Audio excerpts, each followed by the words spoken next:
Coach Mike Gray, reigning National Coach of the Year, and once again Ivy League Coach of the Year, third straight year for that for Cornell University Wrestling. And Coach, I want to say thanks for joining us. Huge week ahead with the NCAA tournament.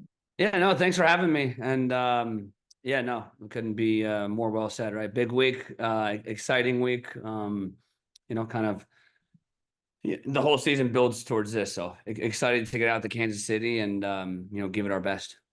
And for you guys, I mean, a history-making season coming off the EIWA title once again, ending out that in style for the Ivy League tournament starts next year. But all 10 guys Yeah. qualifying. That's unbelievable. I mean, how's it feel as a coach? No, I mean, excuse me. No, it's just, it's special, right? I think that it's something that, this program has been around for a long time, right? Since 1905.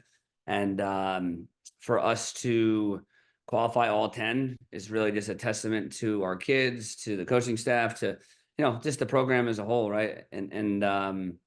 It's challenging to do and to think about that much history, and this is the first team to do it. And I think it's something that these kids will take with them for a long time, right? I think for the rest of their lives that they were the first team, right?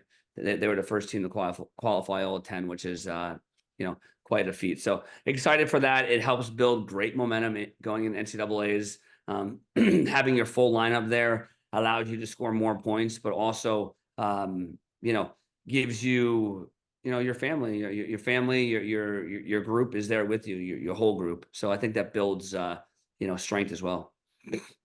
And I know last year you had 7 guys. You had that podium finish for the first time in about a decade.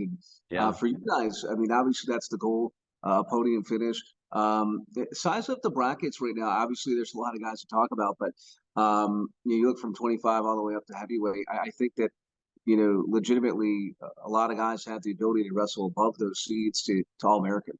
Yeah, no, for sure. So I think, Brett Unger, he's a prime example of somebody who can, can make a run, right? So he's wrestling the Rutgers kid first in the first round, and then he has the 1 seed. But so I don't really look as much at like seeds, because like seeds are indicative of your entire season, we'll say, you know what I mean? Whereas rankings and seeds are different, right? So there can be somebody who's seeded really high, but is ranked, on the back half of the, of the rankings, so to speak, right? So when I look at brackets, I look more at paths, right? I look more at paths. Like Chris Foca, for instance, he's the 14th seed.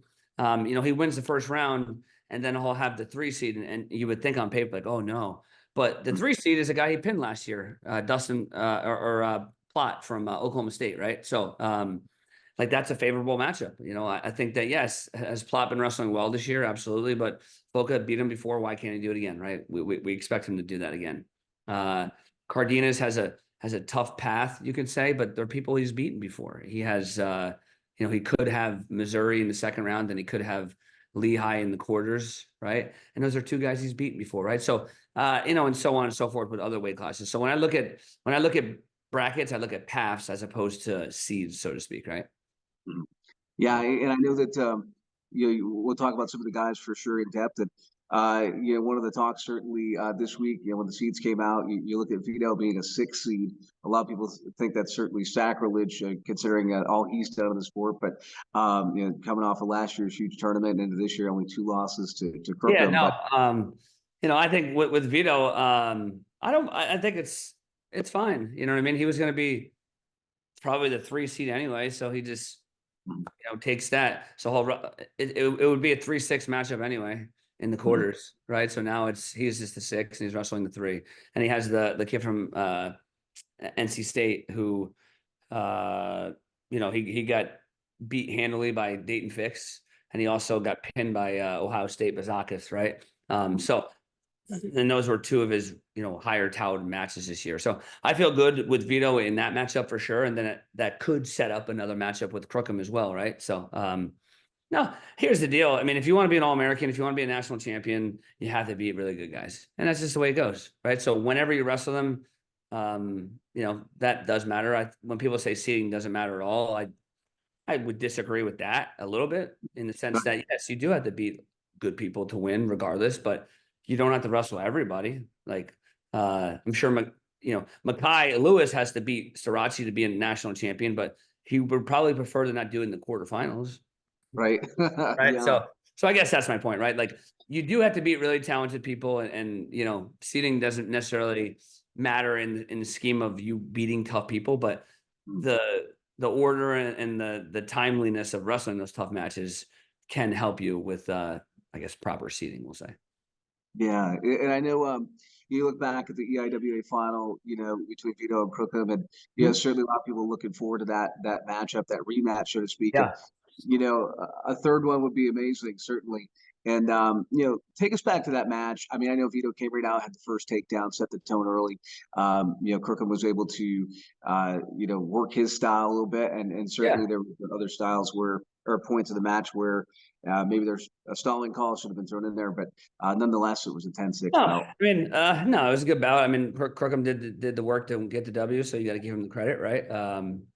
But I think that Vito is progressing towards being his old self, right? And you can't take it away from Crookham. Obviously, he won 2 matches this year against Vito, but if the Vito of last year shows up, I expect good things, right? So that's kind of the sentiment. That's what Vito feels. That's what we feel.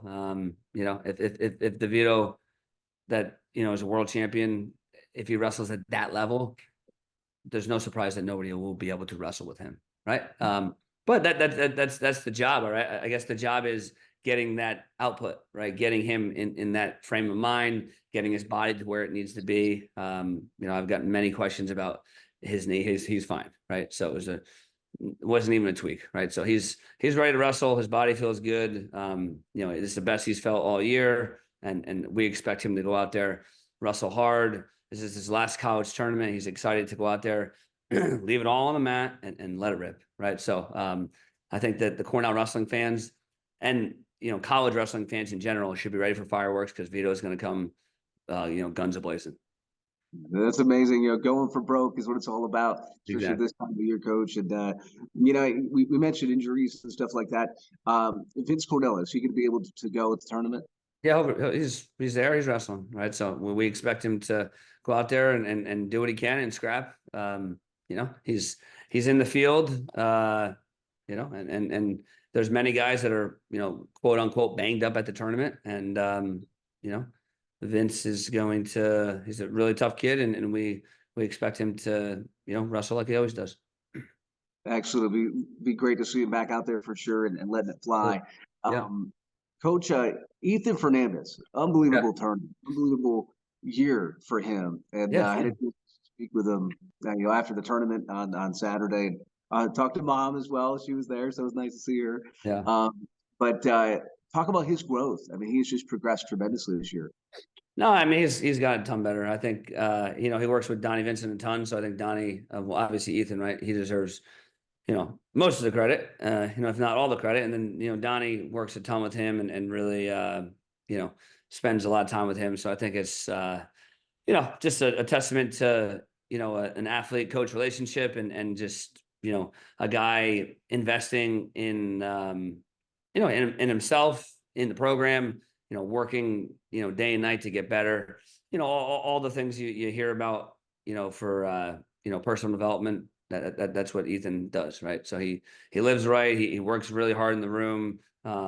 He recovers well. He does all the things you need to be a champion, right? And I think that you've seen it this year. It's wonderful to see what our program continues to do, in a sense of I would say what our assistant coaches continue to do with their ability to develop kids, right? Ethan was a a non-starter last year, and now he's the number 9 seed at the national tournament, and he dominated the EIWA tournament, right? So I think that gives motivation to our other non-starters, maybe guys that didn't crack the top 10 or the starting lineup this year.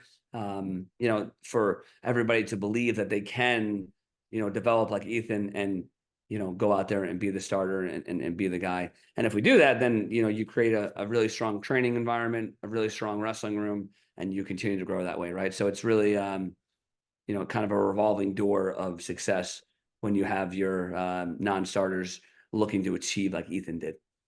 And yeah, I mean, lights out tournament for him, and been a guy that's been reliable, dependable for you guys, Yeah, and and I we'll love his draw. definitely. I love his draw. I think he's got a good spot. You know, he's got Skidorsky, or whatever his name is, Skidorsky, from Iowa State in the pre-quarters, and he wins that bout, and he's in the quarterfinals. So I think he's in a really good spot. I'm excited for him. I know he's excited. But as we know, right, you got to go there and take care of business, right? That's a reason why there's shakeups all the time, right? And the message is, why can't it be you? Why can't you be the one that's you know, breaking those brackets up and succeeding at a high level?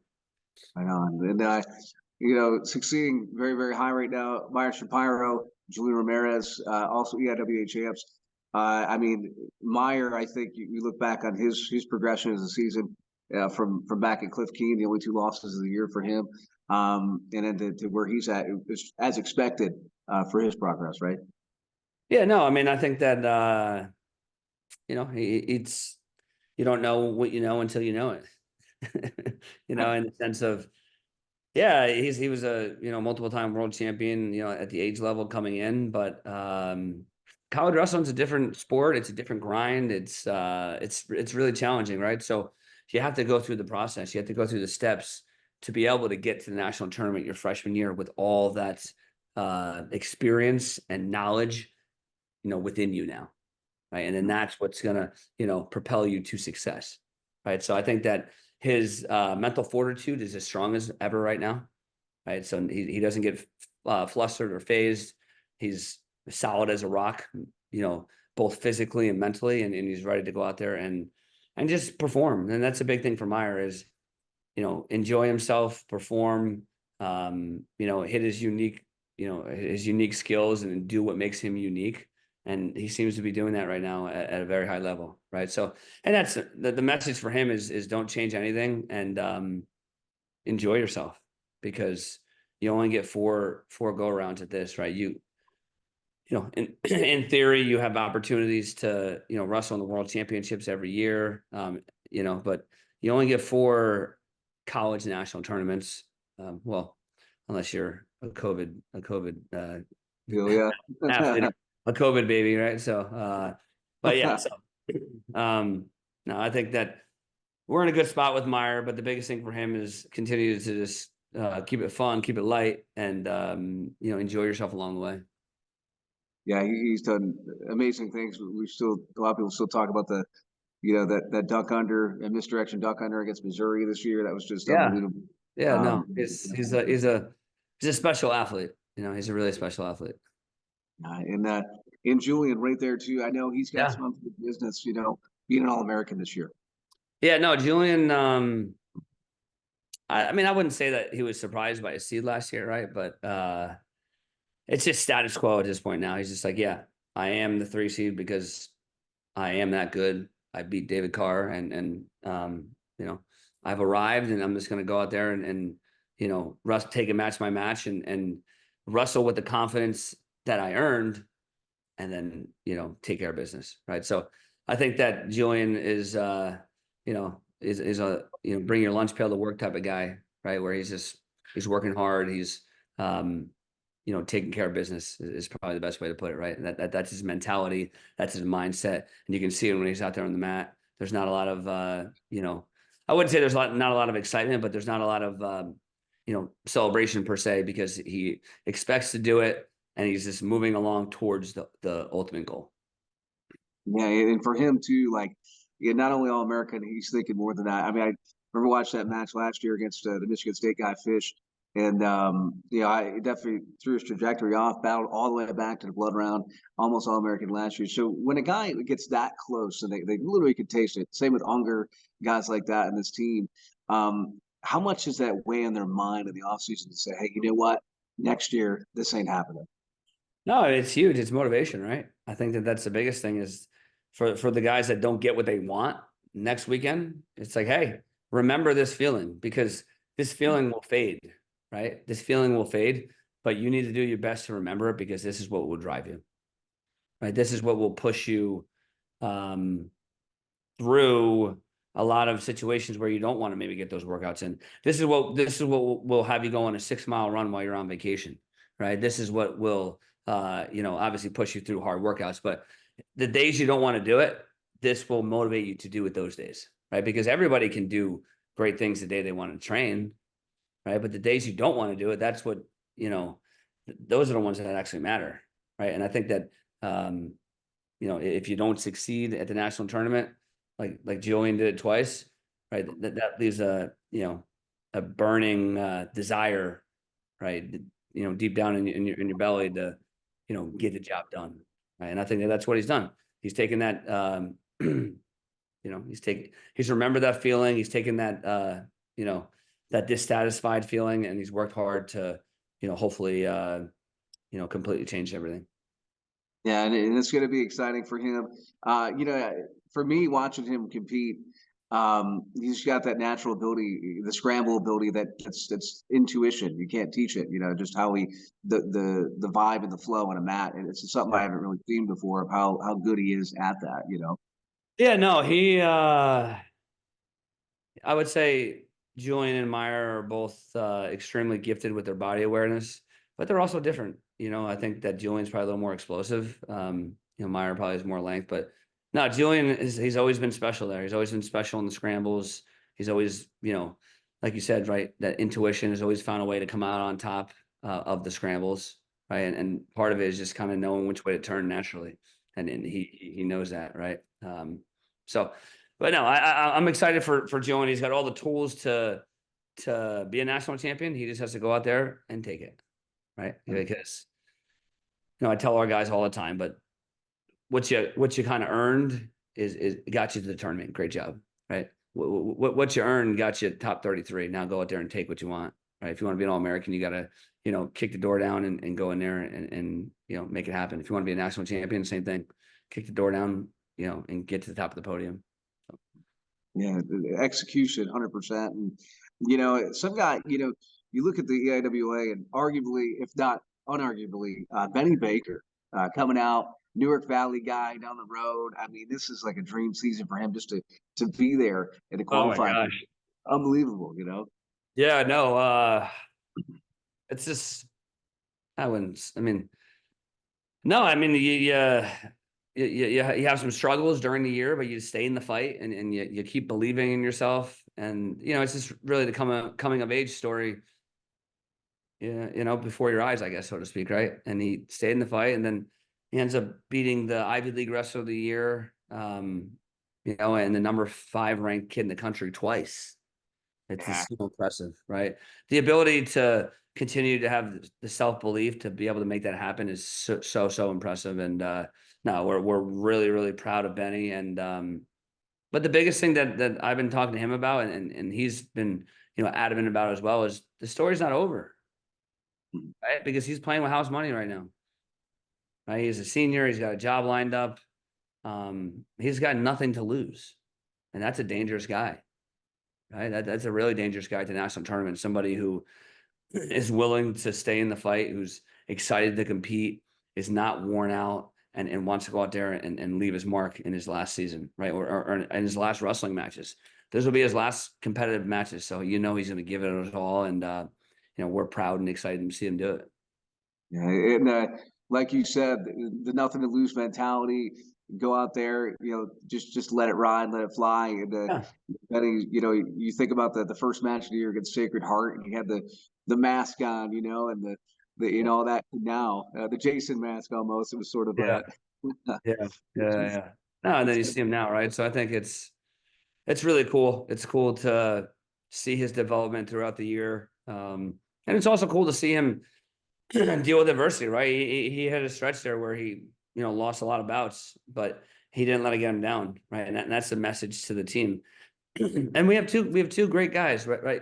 With Ethan Fernandez, and Benny, right? Ethan, a young kid, was the backup for 1 year, and then Benny, he's been a backup for 3 years, and coming into this year, he thought he might be it again. If Lowe's at 84 and Focus at 74, right?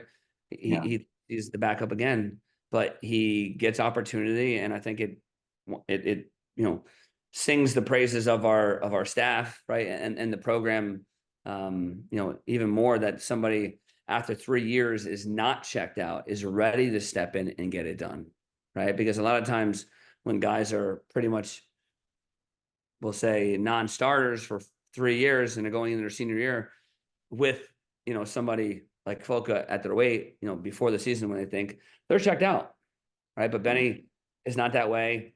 He always comes in and gets his work in, and the big thing is stay ready, right? You're one ankle sprain or, you're one injury away from being the guy. And Benny really lived that mantra, and look at him now, right? So it's really, really cool to see.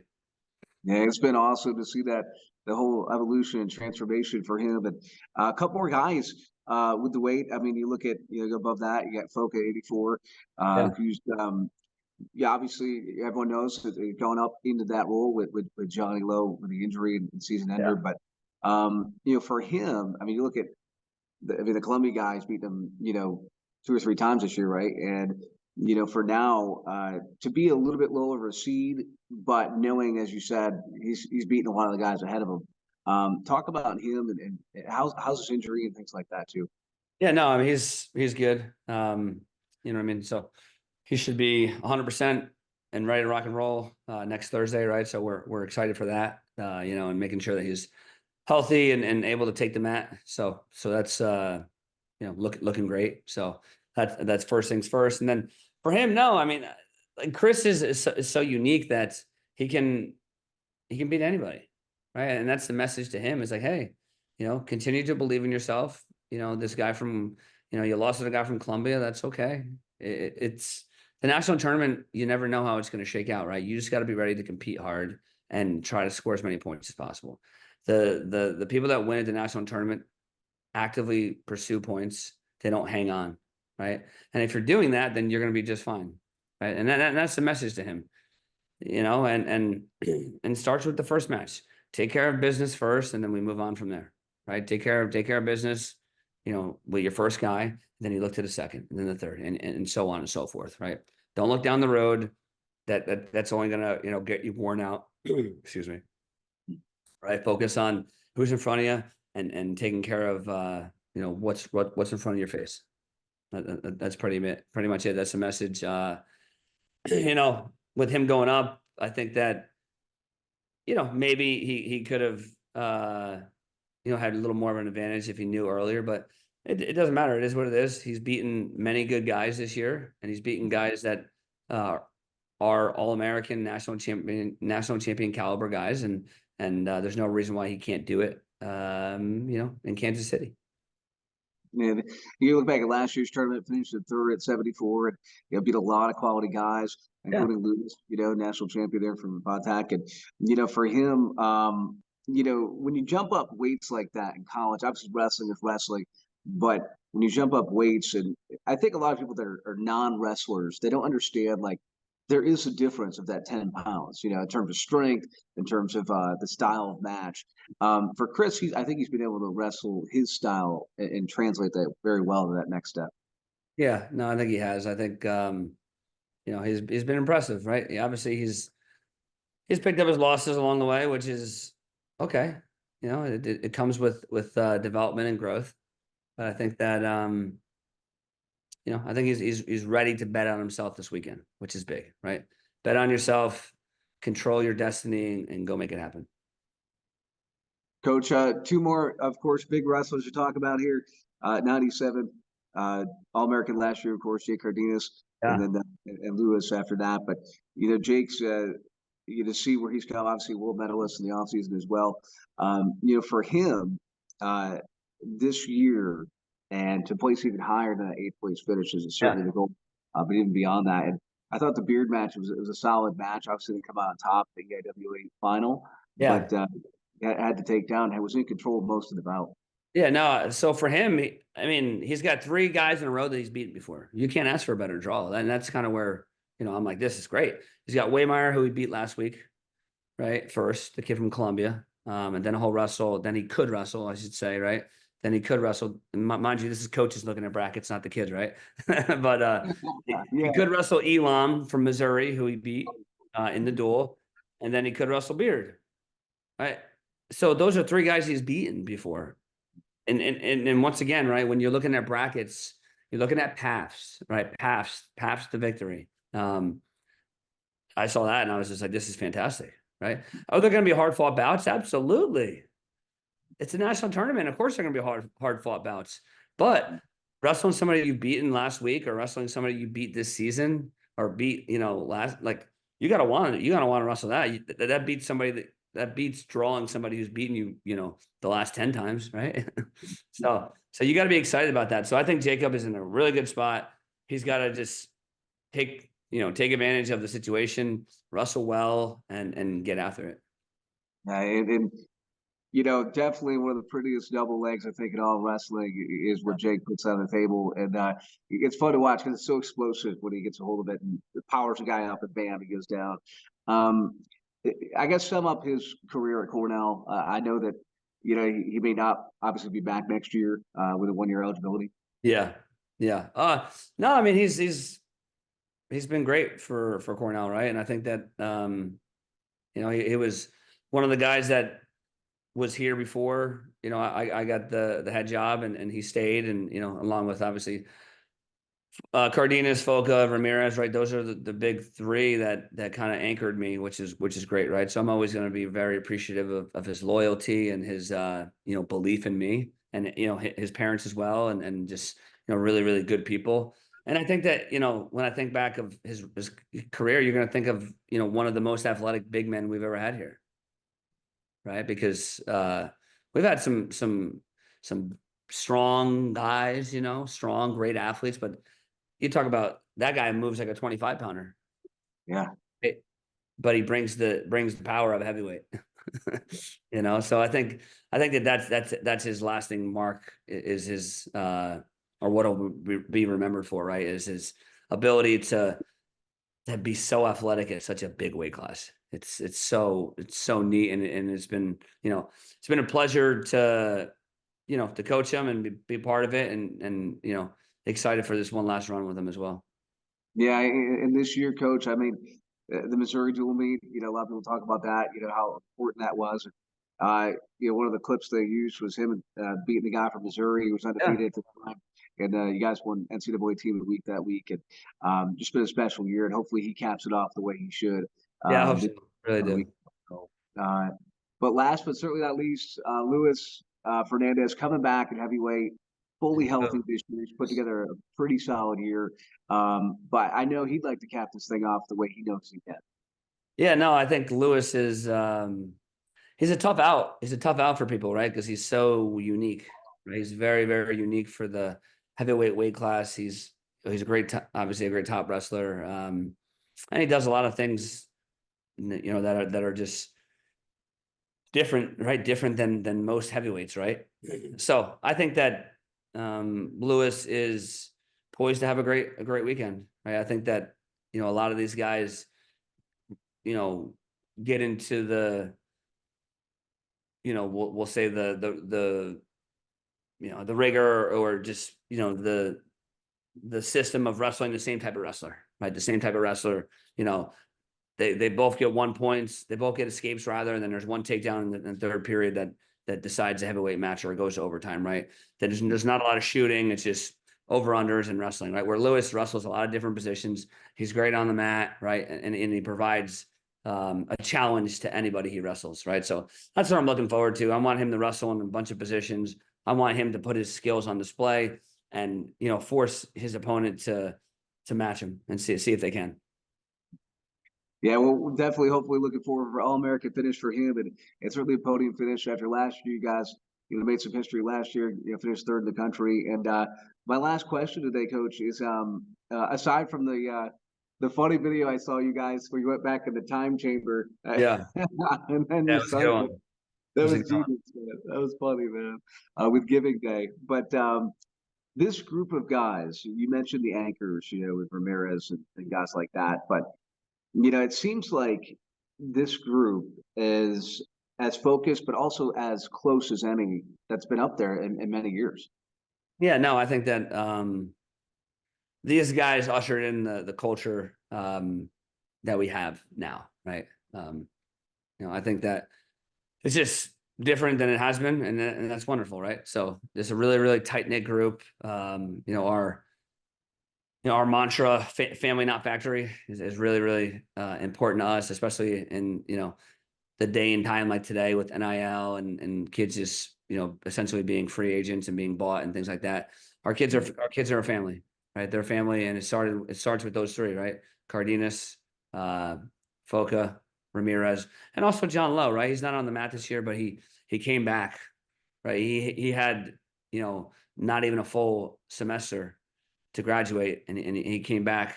He took the first semester off and then ended up getting injured and came back for this team, for himself, for the program, right? So when you have guys that are being selfless and put the team first, it's really easy for the entire program to follow suit and everybody to become very tight and really just have an all for one mentality. Yeah, I didn't, Johnny Lowe, and you think about Ben Darmstadt and the assassin, the moves they would throw out. It's much fun, watching those play out at the Freeman Center. And my last point is, so we're gonna try to put together, obviously leading up, hopefully some more amazing moments coming on the horizon here next week. I looking back on this season, what are some of your favorite moments thus far about the Cornell program? I mean, you guys always been pretty much in the top 10 throughout the entire season. Now, right back in the brink of being in the top 5, and certainly a podium finish next weekend. Yeah, no, I mean, Missouri was a lot of fun, right? I think Missouri and Virginia Tech were a lot of fun. Wrestling in Newman Arena again. Having big crowds, having clinics beforehand, just getting the people, right, the local wrestling community excited about Cornell wrestling. It was the first time we had duels in those arenas or in that arena since I guess post COVID, right? So it's been great to get back there, and we want to continue to do that. We want to continue to grow wrestling in the area, grow our fan base, and we want to continue to give opportunities to folks to come be around our guys, see how special they are, and really get ingrained into the Cornell wrestling program, right? So those are the big highlights for me. I think I guess during the calendar year, right, I was able to see Vito win a world championship. That's obviously a big highlight as well. Wasn't in the Cornell singlet, obviously, but still very, very, very special. So that was fun. Yeah, no, I mean those are the ones I love. I love the home matches, and then senior day. Senior day is always special. It's always a little emotional, you could say, as well, because you're giving your final send off to some of these seniors, on the mat there, right? And it's really important, especially the senior group for me, right? Because these are kids that, once again, there was a changing in leadership, and they chose to, stick with it and believe in me, believe in my vision for the program. And, like I said, I will always be thankful and, just proud to lead these men. Yeah, and done a fantastic job up there without question. For me personally, being up there, it's an honor, always be a privilege. It's something I never take lightly, especially in the prep department. A lot of preparation goes into, I think there was a 24-hour span when you guys had, God, I think it was 3 matches in about 24 hours, and you tally it up, that's 30 matches to prepare for, but you love it. It ain't about the how many hours you spend, it's about how well you spend them. I think it's absolutely, for sure. And the quality hours, and but you've done a fantastic job, and managing all of it, is certainly a challenge when you're the head of something, leading a program, and all the other facets that come into play. Everyone would mention the Rob Cole CEO type thing, but also being a guy that can motivate these guys at a certain level to compete at a high level.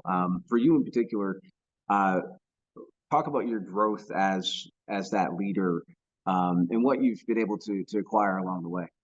Yeah, no, I mean, I think well, first of all, I mean, learning from somebody like Rob is everything, right? So obviously there's differences in our leadership styles, right? But make no mistake about it that, the foundation for my, I guess coaching style came from Rob Cole, right? So and I learned so much under him, and you can just see it, right? You see Damian Hahn doing wonderful things out in South Dakota, right? He worked for Rob. obviously myself, Steve Garland. There's a huge Rob Cole coaching tree, right? So Rob has done and continues to do a wonderful job, right, at building programs. So you got to, give him a ton of credit, with our continued success, right? And then for me, no, I mean, I just think it's important to, it's important to bring great people in, right? That was one of the biggest things for me is hiring a great staff and hiring, selfless individuals that are willing to pour into the kids. And then with that passion, it's really easy to bring in, alumni and supporters and folks who want to be part of part of your program, because you have so many, charismatic kids, and it's just such an infectious culture in a great way. Right. So I think it starts with people, having the right people, on the bus, so to speak. And then from there, you're able to,